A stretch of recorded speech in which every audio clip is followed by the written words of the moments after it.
Hello అందరికీ welcome to my mini vlog. ముందుగా అందరికీ హ్యాపీ శివరాత్రి ఫెస్టివల్ కాబట్టి ముందుగా ఇంట్లో పూజ చేసుకొని అయితే టెంపుల్కి అయితే వచ్చేసాము.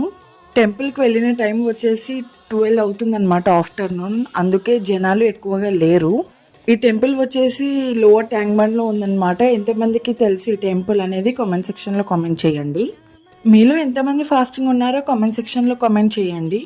టెంపుల్లో జనాలు ఎవరు లేరు కాబట్టి పిల్లలైతే ఆడుకుంటున్నారు. మేమైతే ఇక్కడ శివుడికి అభిషేకం అయితే చేపించామన్నమాట. కానీ ఆ వీడియో తీయలేకపోయాను, ఎందుకంటే మేము పూజలో ఉన్నాం కాబట్టి ఈ వీడియో షూట్ చేయడానికి అయితే ఎవరు లేరు. అందుకోసమే వీడియో అయితే తీయలేదు. అండ్ ఇక్కడ పూజ అయిన తర్వాత ఇక్కడ మా వారైతే పంతులు గారితో మాట్లాడుతూ ఉన్నారన్నమాట. అభిషేకం అయితే చాలా బాగా చేశారు పంతులు గారు, చాలా బాగా చేయించారు కూడా మాతో. మీరు ఎలా సెలబ్రేట్ చేసుకున్నారో కామెంట్ సెక్షన్లో కామెంట్ చేయండి. పూజ అంతా కంప్లీట్ చేసుకొని ఇంటికైతే స్టార్ట్ అవుతున్నాము. ఈ మినీ షాట్ మీ అందరికీ నచ్చింది అనుకుంటున్నాను. కొత్తగా చూస్తున్న వాళ్ళు ఛానల్ని సబ్స్క్రైబ్ చేసుకుని అలానే లైక్ చేయడం మాత్రం అస్సలు మర్చిపోకండి. Thank you for watching.